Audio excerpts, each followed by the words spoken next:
I turned as noiselessly as possible, and becoming every now and then rigid with the fear of being discovered, as a branch cracked or a leaf rustled, I pushed back into the bushes. It was long before I grew bolder and dared to move freely. My only idea for the moment was to get away from these foul beings, and I scarcely noticed that I had emerged upon a faint pathway amidst the trees. Then, suddenly traversing a little glade, I saw with an unpleasant start 2 clumsy legs among the trees, walking with noiseless footsteps parallel with my course and perhaps 30 yards away from me. The head and upper part of the body were hidden by a tangle of creeper. I stopped abruptly, hoping the creature did not see me. The feet stopped as I did. So nervous was I that I controlled an impulse to headlong flight with the utmost difficulty. Then, looking hard, I distinguished through the interlacing network the head and body of the brute I had seen drinking. He moved his head. There was an emerald flash in his eyes as he glanced at me from the shadow of the trees, a half-luminous colour that vanished as he turned his head again. He was motionless for a moment, and then with a noiseless tread began running through the green confusion. In another moment he had vanished behind some bushes. I could not see him, but I felt that he had stopped and was watching me again. What on earth was he, man or beast? What did he want with me? I had no weapon, not even a stick. Flight would be madness. At any rate, the thing, whatever it was, lacked the courage to attack me. Setting my teeth hard, I walked straight towards him. I was anxious not to show the fear that seemed chilling my backbone.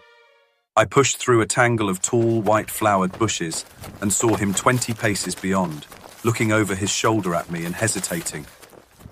I advanced a step or two, looking steadfastly into his eyes. "Who are you?" said I. He tried to meet my gaze.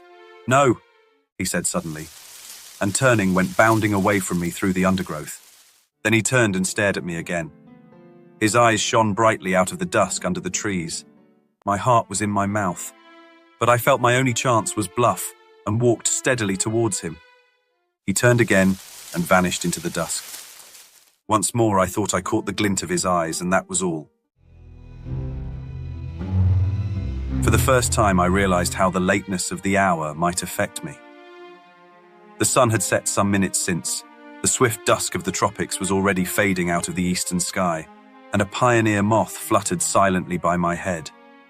Unless I would spend the night among the unknown dangers of the mysterious forest, I must hasten back to the enclosure.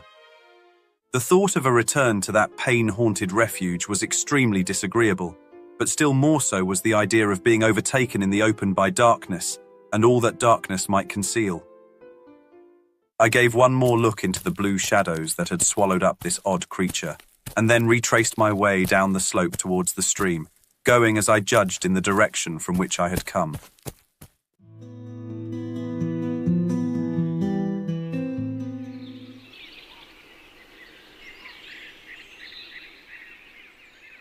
I walked eagerly, my mind confused with many things, and presently found myself in a level place among scattered trees. The colourless clearness that comes after the sunset flush was darkling. The blue sky above grew momentarily deeper, and the little stars, one by one, pierced the attenuated light. The interspaces of the trees, the gaps in the further vegetation that had been hazy blue in the daylight, grew black and mysterious. I pushed on. The colour vanished from the world. The treetops rose against the luminous blue sky in inky silhouette, and all below that outline melted into one formless blackness. Presently, the trees grew thinner, and the shrubby undergrowth more abundant. Then there was a desolate space covered with a white sand, and then another expanse of tangled bushes. I did not remember crossing the sand opening before. I began to be tormented by a faint rustling upon my right hand. I thought at first it was fancy, for whenever I stopped there was silence, save for the evening breeze in the treetops. Then, when I turned to hurry on again, there was an echo to my footsteps.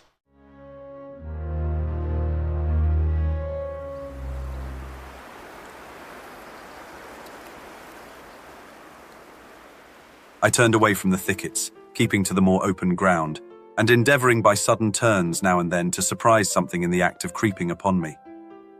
I saw nothing, and nevertheless my sense of another presence grew steadily.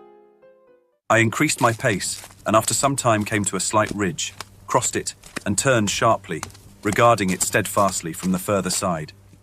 It came out black and clear-cut against the darkling sky, and presently a shapeless lump heaved up momentarily against the skyline and vanished again. I felt assured now that my tawny-faced antagonist was stalking me once more, and coupled with that was another unpleasant realization that I had lost my way. For a time I hurried on hopelessly perplexed and pursued by that stealthy approach. Whatever it was, the thing either lacked the courage to attack me or it was waiting to take me at some disadvantage. I kept studiously to the open. At times I would turn and listen, and presently I had half persuaded myself that my pursuer had abandoned the chase or was a mere creation of my disordered imagination. Then I heard the sound of the sea. I quickened my footsteps almost into a run, and immediately there was a stumble in my rear. I turned suddenly and stared at the uncertain trees behind me. One black shadow seemed to leap into another. I listened, rigid, and heard nothing but the creep of the blood in my ears. I thought that my nerves were unstrung, and that my imagination was tricking me, and turned resolutely towards the sound of the sea again.